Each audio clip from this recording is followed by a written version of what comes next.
पहलवान को भी शांत कर दिया। उनके लंबे लंबे दांत थे, महावत हाथी।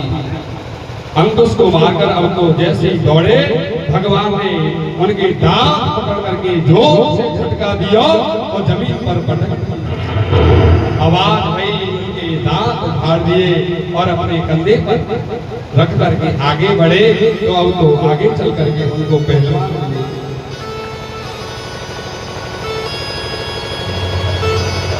आज तो जैसे पहलवानों ने देखा कि ऐसा लगो कि साक्षात कठोर ब्रज में मूर्ति मत खड़ा है, दृश्य है, साधारण बनावे को देखो। जैसे उसने देखो उनके वात्सल्य को देखते ही देखते अब तो वो उनसे सब पहलवानों से लड़ने लगे। उनको भी एक एक मुष्टिका को प्रहार करो और उनको भी जैसे मारने के बाद छलांग लगा के महाराजा कंस के पास पहुंच गए और जाकर के उनके केस पकड़ लिए। जैसे केस पकड़े अब तो कहने लगे, मामा तुम्हारे साथ अब तो खेल खेलना है, ठेंगा खेल खेलना है। जो दुर्गा दूरी का खेल होता है ना, उसको ब्रज में ठेंगा खेल कहते हैं। अब तो दुर्गा दूरी का ठेंगा खेल खेलने लगे और कहो कि मामा तेरे साथ गेम खेलेंगे।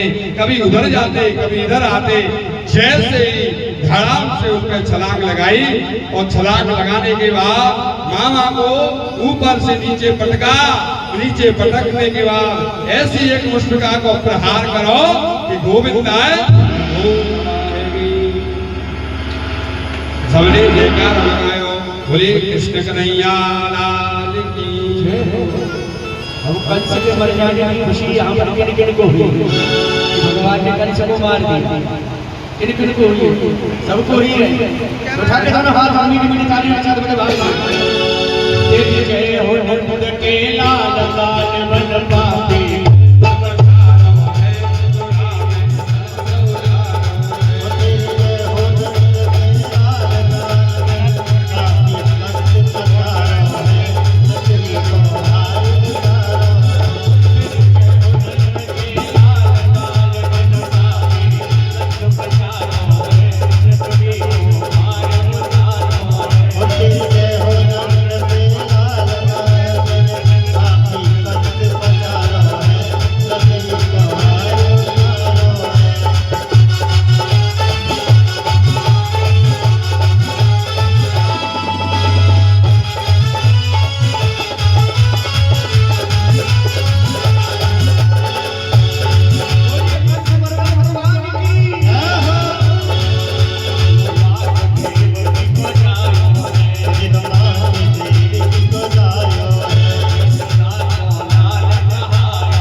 जिनको भी खुशी है ये पीछे वाली भैया उठा के दोनों हाथ। तेरी जय हो नंद के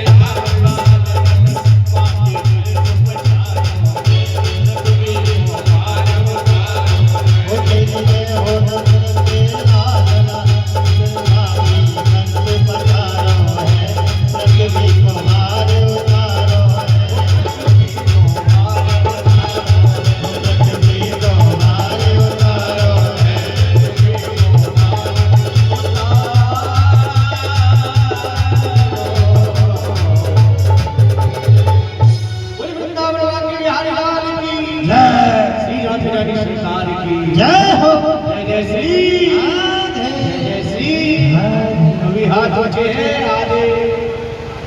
अब तो मैया जैसे ही कंस को उतार है वो सब ब्रजवासियों ने जय जयकार करी और करने के बाद अपने माता पिता से मिले और मिलने के बाद अब तो उनको मुक्त करायो। मुक्त कराने के बाद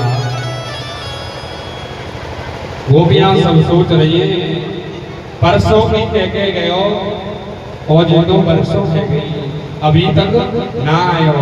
जैसे उनको माखन की कटोरी दिखाई गई भगवान को गोपियों की याद आ गई और गोपियों की याद आई तो भगवान लौट करके मथुरा जब आए तो 14 वर्ष तक रहे। परंतु गोपियों और ब्रजवासियों को परसों लौटने को दियो वचन इतनों वर्षों से पूरा भगवान आखिर क्यों नहीं गए, ये प्रश्न सबके मन में उठता है। अब तो याद नहीं आना था उन्हें असंवित क्यों किया। अरे वचन दिया था तो निभाना था उनको, उन्होंने अपना वचन निभाया क्यों नहीं। परसों की कह के गए और वर्षों बीत गई, सदा वृंदावन जाना असंभव है। उन्होंने सोचो कि वो भी सोच रही कि गए होंगे तो गुरुकुल में चले गए होंगे, गुरुकुल में पढ़ाई करने चले गए होंगे। क्यों नहीं गए उसका कारण है अपना प्रेम दिखाते रहे, क्योंकि उनका मन फिर ना बिगड़ जाए। ये बात जरासंध के कानों में बात पड़ी। मथुरा का यदि कुछ ना बिगड़ सका तो ब्रजवासियों को समाप्त कर दिया। ब्रजवासी अब तो मथुराई बुला लेते, मथुरा में हमको निवास देते थे, अब तो सुरक्षित हो जाते सबके सब। अब तो उन्होंने बड़ा निष्ठुर है जी हमसे प्रेम नहीं करता है, अब तो ऐसा दिखा रहे भाषण में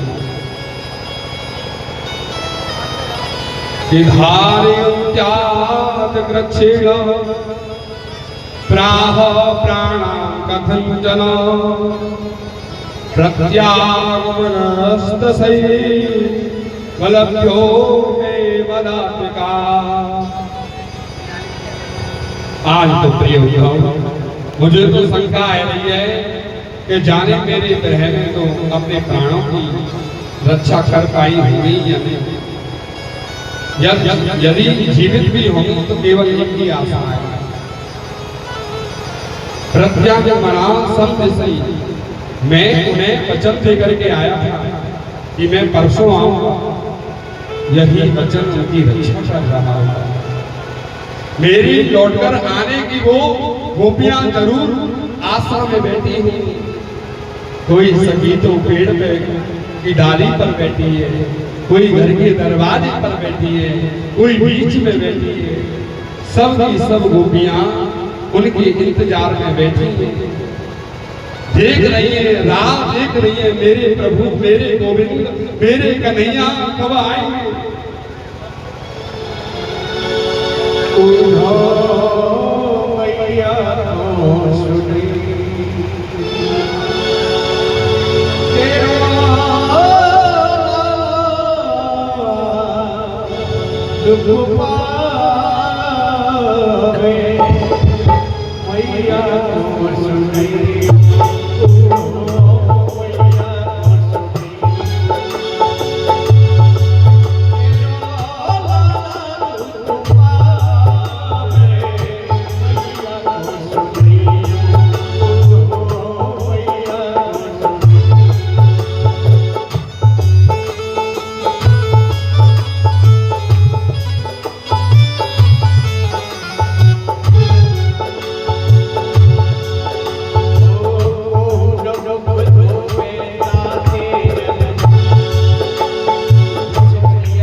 अब तो मैया अब देखो, अब तो बैठी बैठी रो रही है, सोच रही है, बड़ा निष्ठुर रहेगी।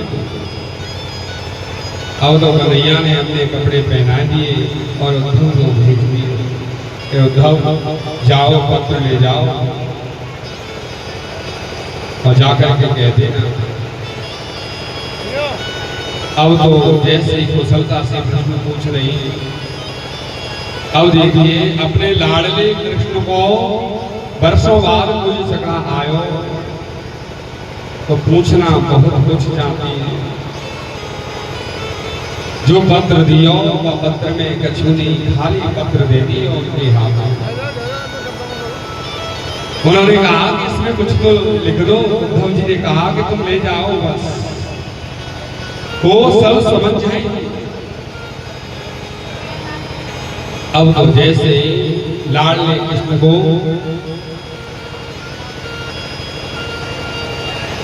वर्षों के बाद उसके एक सखा को देखो, शीघ्र मैं तो पूछना चाहती हूँ शिष्टाचार से कि कोई अतिथि आवे तो देखेंगे, उससे प्रश्न नहीं करना चाहिए, उसको पहले सत्कार करना चाहिए, भोजन पानी प्रबंध करना चाहिए। ये थोड़े ही घर में अतिथि आयो और आते ही तुरंत उसको प्रश्न कर दो, ये नहीं होना चाहिए।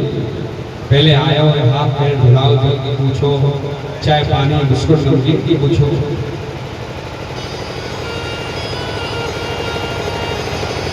अपनी बात को कहो मर्यादा। नंद बाबा कन्हैया एक एक पल के बारे में जानने को उत्सुक है। प्रिय उद्धव, अब तो और बढ़ रहा है। जैसे ही दूर से देखो पीले वस्त्र पहन के कोई आ रहा है, सब गोपियों चर्चा फैल जाती है, मेरे कन्हैया आ रहे हैं। जैसे कन्हैया को कि उनको खबर लगी, पर वो कन्हैया नहीं, मेरे उद्धव जी उनके पीले वस्त्र पहन के आ रहे। सब गोपियों ने देखो, जैसे ही वो आए उद्धव जी जैसे पास में आई तो देखती रह गई, अरे मेरे कन्हैया कहाँ है, मेरे प्राणनाथ, मेरे प्रिय वर कहाँ है। जैसे ही उन्होंने हाथ में से कागज लिया, लेते ही अब तो इधर उधर देखा और उद्धव जी तो उनको देखते ही रह गए, इतने उनके प्रेम में भाव विभोर हो रही, रो रो के आंखें लाल हो गई। बड़ी भाषा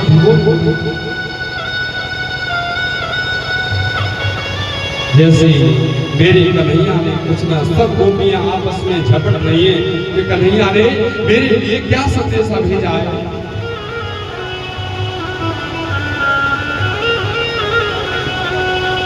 ये तुम्हारे पंडित जी ढीलो है, क्या बात है? ना बोरी रगड़ी ना कचू रगड़ी है तो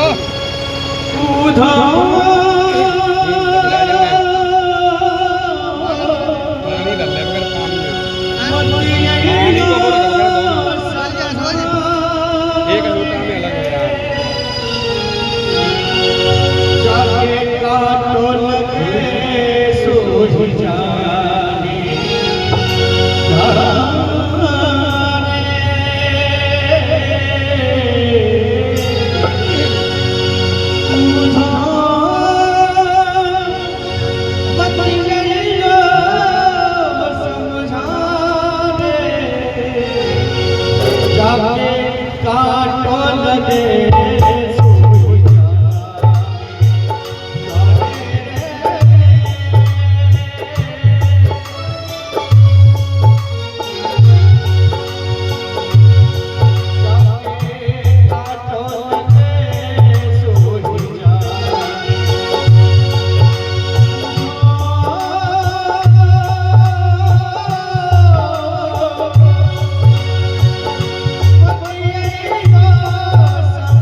आओ तो मैया आओ, सबकी सब गोपियां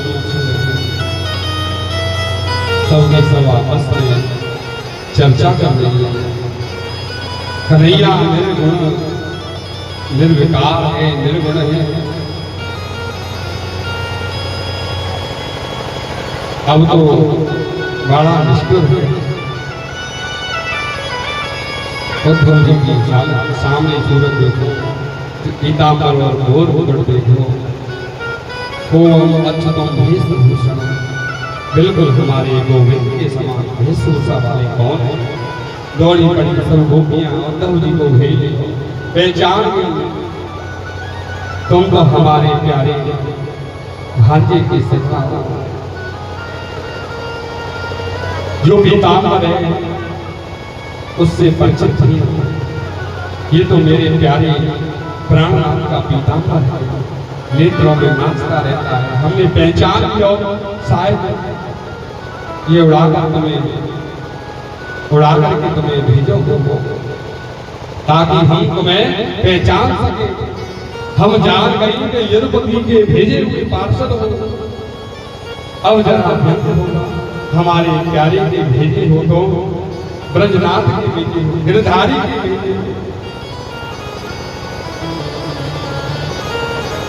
यदुवंशी के भेजे हुए हो, मालिक हमारे पास तुम्हें भेजा है। माता पिता की याद आ गई होगी इसलिए भेज दिया है। क्योंकि बड़े बड़े संतों को भी अपने माता पिता को प्रेम दिखाया नहीं जाता। अपने माता पिता को कौन भुला सकता है? स्नेह बंधो बंधुना मैं दुरपी सुदस्य जाओ। अरे भैयाओ, बड़े बड़े मुनियों को माता और पिता को स्नेह त्यागना बहुत कठिन होता है। अन्यथा अब तो कृष्ण के लिए स्मरण कौन है माता पिता? वो तो जर्जरित व्रत रह गए होंगे, उनकी याद आ गई होगी। जैसे भंवरा घूमता है, भंवरा घूमता है, वैसे अब तो किशोर जी के चरणों की कमलों की ओर बढ़ा। किशोर जी के लाल आंखें हो गई और चमक रहा है। भंवरे को लगो, चलो पुष्प को पराग ले। कमल बल की भांति किशोर जी के चरणों में जाकर के बैठे। उद्धव जी ने देखो कि कई तो गोपियां ऐसी व्यक्ति की बैठी रह गई कि दीमक लग रही। वो तो इतने उनको देखते ही रह गए कि मेरे सखा कन्हैया से इतना प्रेम करती हैं गोपियां।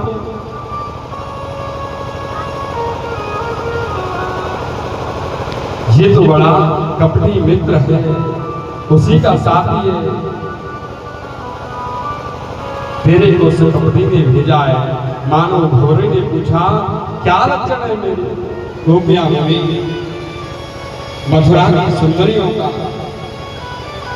गोविंद की माला में लगो वो माला को परागण को उनको दियो।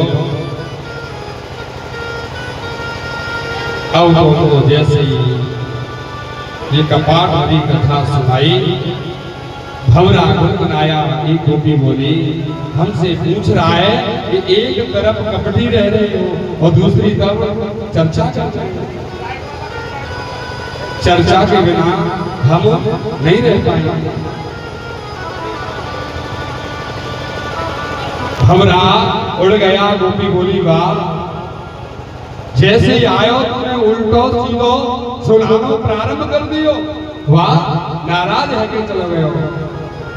अब तो प्यारे एक एक बात सुनाओ। सबके मन में इतना कष्ट पहुंचाया है, सब गोपियां विफल है गई, पुकारने लगी, अरे भंवरे वापस आ जा, हम कान पकड़कर माफी मांगती हैं, वापस आ जा। गोपियां गदगद हो रही है, प्रिय सखो पुनराग वापस आ जा, आओ आओ भैया, तुम्हारे लिए आसन बिछाए दियो, बैठो विराजो। क्या करें, बहुत दिन हो गए, आवेश भरा था, तुझे देखकर न जाने क्या उल्टा सीधा कह दिया। उनकी नाराजगी देखी नहीं जाती। प्रिय माताओं, अब तो उद्धव जी को गोपियों का प्यार भरा प्रेम उन पे देखा नहीं गया, उनके तो होश उड़ गए। मैं तो ये समझ के आया था ब्रजबामनाएं हुई, अच्छी खेल रही होंगी, अच्छी मस्त हो। मैंने यहाँ आकर के देखा तो वो तो भगवान के प्रसंगों को आवरण कर रही है, केवल आनंद को। जैसे आज होश उड़ गए, कहने लगे, वो थी बड़ी चतुराई बड़ी और सुंदरता तन में प्रगटी है। मान बड़ो धन धाम बड़ो यश कीरत हूँ जग में प्रगटी है। झूमत द्वार गजेंद्र हजार तो से कछुनाई गठिए तुलसी जगदी सखी भक्ति बिना जैसे सुंदर नारी की नाक कटिए कि बुद्धि बड़ी चतुराई बड़ी और सुंदरता तन में प्रगति है। अब तो नाश्ता विहीन हो जाए, सारा सुंदर चौपट हो जाता है। अब तो श्रुतियां दीदी दीदी कहकर के मौन हो जाती है। इदम इच्छम कहकर के प्रिय श्रोताओं मौन हो गई। श्री धाम वृंदावन में ही होना चाहिए। भले ही वृंदावन को अब तो कीट पतंग है, लता औषधि चाहे सो बनाओ, ब्रज से बाहर मत भेजना। गोपियों की चरणों को धूल को कण कण में बन जाऊं तो कृतार्थ है कि बंदे नंदो ब्रज स्त्रीणा पादरेणु मवीक्षणा यासा हरिकथो गीतौ पुराती भुवन प्रियौ। हे ब्रजवालाओ, तुम्हारे चरण रज को मैं तो सत सत नमन करता हूँ। ब्रज के रसिक संत कहते हैं कि वृंदावन के वृक्ष को मरम न जाने को डाल डाल और पात पात पे राधे राधे हो। कि वृंदावन के वृक्ष पे, कि वृंदावन के वृक्ष को मरम न जाने कोई, डाल डाल और पात पात पे श्री राधे राधे हुए। वृंदावन में हर कोई राधे राधे नाम लेता है, मेरे प्रभु का नाम लेता है। कल्पतरु हो रहे वृक्ष, सभी वृक्ष है, सभी ब्रजवासी। उद्धव हमारी ये भाषा तो बदल गई, इतना तुम्हारा व्यवहार बदल गया। प्रभु अब तो जैसे ही लौट करके गए, प्रभु ने जैसे ही दौड़ करके उनको हाथ पकड़ लियो, कई दिनों के बाद आए, फिर भी सीधे मुंह बात नहीं कर रहे। जल्दी जल्दी बताओ किससे क्या बात हुई, कौन सी गोपी ने क्या कहा तुमसे? कुछ कहना चाहते हैं पर उसको याद करते हैं। उद्धव जी को अब तो जैसे ही बरसने लगते और कुछ बोल नहीं पाते। भगवान ने प्रिय सखा को हृदय से लगा करके बस प्रेम से तुम्हारे जीवन में केवल अकेला नहीं, प्रेम सखा बनो, इसलिए मैंने तुम्हें प्रेम नगरी में भेजा। अब तुम मेरे भक्तों का दर्शन करना। नेत्र बंद करिए, और नेत्र बंद करते ही उद्धव जी ने देखो प्रिया और प्रियतम के साथ झूले पर विराजमान है। अनेक सखियों मिलकर के चारों तरफ से अब तो छत्र छवर उनको डुलाए नहीं और लाड़ लड़ाए नहीं। जैसे देखो वृंदावन भी दिव्य है, दिखाई नहीं पड़ता है। अब तो श्रोताओं जैसे ही उन्होंने देखो, अब तो देख गई सपने सपने में गाय नहीं। सबकी सब गोपियां क्या गाड़ी बताए, ओ छाए रही जब बिहार मेरे झूले बाके बिहारी, छाए रही अजब झूले बाके बिहार